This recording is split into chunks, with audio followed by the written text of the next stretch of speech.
Ibrani 12 ayat pertama, karena kita mempunyai banyak saksi bagaikan awan yang mengelilingi kita, marilah kita menanggalkan semua beban dan dosa yang begitu merintangi kita, dan berlomba dengan tekun dalam perlombaan yang diwajibkan bagi kita. Ayat kedua,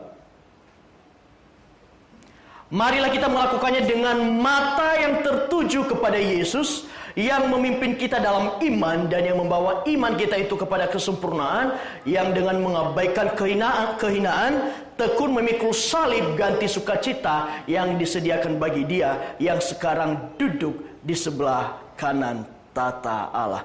Bapak Ibu, tema firman Tuhan adalah perlombaan iman. Jadi Bapak Ibu, selama kita hidup di dunia ini adalah menjadi perlombaan kita masing-masing. Nah, kalau saya cari arti kata perlombaan berdasarkan Kamus Besar Bahasa Indonesia, maka arti perlombaan ini adalah kegiatan mengadu kecepatan, keterampilan, ketangkasan, kepandaian, dan sebagainya. Bapak Ibu, ada dua perbedaan antara lomba dan tanding. Kalau lomba, biasanya kita tidak akan langsung berhadapan dengan, kalau tanding, biasanya kita langsung berhadapan dengan lawan, berusaha menjatuhkan, mengalahkan. Yang penting salah satunya contohnya pertandingan bulu tangkis, pertandingan sepak bola, segala macam.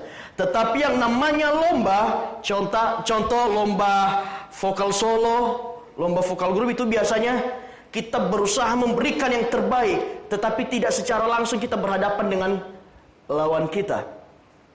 Nah, Bapak Ibu, lomba ketika diadakan, bukan diadakan begitu saja, tetapi pasti ada tujuannya Bapak Ibu. Kalau lomba di dunia ini, tujuannya apa? Untuk dapat piala, dapat piagam, dapat duit. Tetapi perlombaan iman kita sebagai pengikut Yesus Kristus, tujuannya adalah supaya kita memperoleh mahkota kehidupan. Amin. Bapak Ibu, di garis finish, di sana Tuhan menunggu setiap kita untuk sampai ke sana, dan Tuhan telah menyediakan mahkota bagi kita yang dikatakan bertahan sampai kesudahannya. Kemudian dalam setiap perlombaan pasti ada aturan. Nah, Bapak Ibu, kita juga sebagai orang Kristen ada aturan mainnya, nggak boleh hidup sembarangan, betul? Amin. Nah, ketika aturan dunia saja dilanggar, maka ada sanksi. Begitu juga dengan kita, kalau kita melanggar kodrat kita sebagai anak-anak Tuhan, melanggar aturan yang Tuhan sudah tetapkan di dalam perlombaan iman kita, pasti ada sanksi yang akan kita terima. Kemudian perlombaan itu ada batas waktunya. Contoh, kalau anak-anak biasanya mereka lomba melukis, itu biasanya dikasih waktu 60 menit. Lewat dari 60 menit, selesai tidak selesai harus dikumpulkan. Peserta lomba tidak bisa berkata, saya belum selesai, tambah 2 jam lagi ya. Nggak bisa. Selesai nggak selesai dalam 60 menit harus dikumpulkan.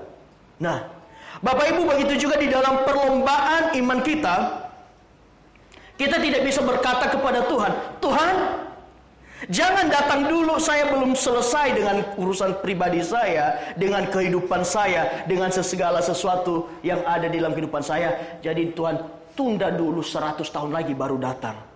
Kita nggak bisa minta Tuhan untuk menunda. Bahkan di firman Tuhan sangat jelas dikatakan, siapapun tidak dapat menunda kedatangannya. Kemudian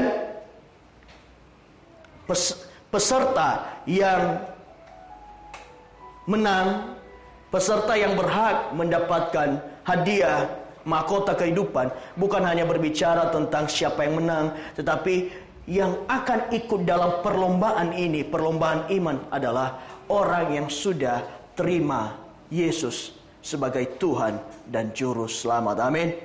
Jadi setiap kita di tempat ini, Bapak Ibu, adalah peserta perlombaan iman itu. Ketika kita sudah percaya Yesus, kita dibaptis, kita terima baptisan Roh Kudus, maka itu menjadi tiket bagi kita untuk ikut di dalam perlombaan iman ini. Ketika kita belum memiliki tiketnya, kita belum bisa ikut perlombaannya, Bapak Ibu.